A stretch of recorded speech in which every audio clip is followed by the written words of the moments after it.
Huwag itapon ang balat ng pakwan. Gawin nating watermelon candy. Ang mahal kaya ng pakwan, kaya dapat pati balat mapakinabangan natin. Masarap din ito pang stock sa bahay para may panghimagas. Ang sarap-sarap tingnan, nakakatakam. Tara, umpisahan na natin. At dito may nakahanda na tayong balat ng pakwan. At tanggalin lang natin ang pinakabalat niya, gaya nito.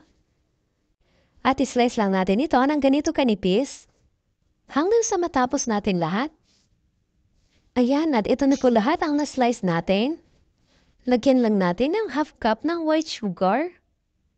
I-mix-mix lang natin itong mabuti para malagyan talaga lahat ng asukal hanggang sa magtubig na siya. Ayan, pwede na to. Tapad lang natin ito ng plastic at ilagay lang natin ito sa ref ng overnight.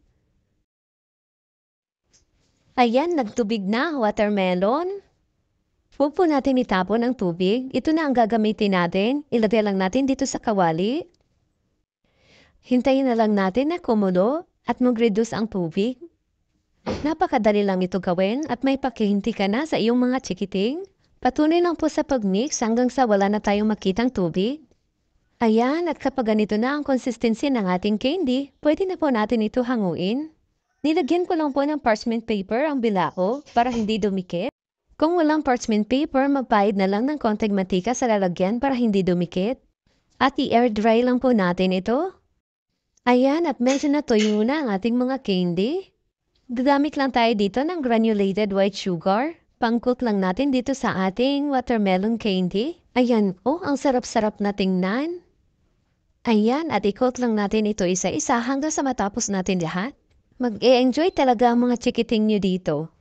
Ayan na, may masarap na tayong watermelon candy. O diba, napakinabangan pa natin ang balat ng pakwan. Maganda rin itong alternative na candy para sa mga chikiting kasi walang preservatives. Kung matamis ito, matamis din naman ang ibang candy. At hindi pa natin alam kung anong mga preservatives na nilalagay nila. Kaya napaka-safe dito kainin ang inyong mga chikiting. Kaya subukan nyo na rin gumawa nitong watermelon candy natin. Maraming salamat hanggang sa susunod po.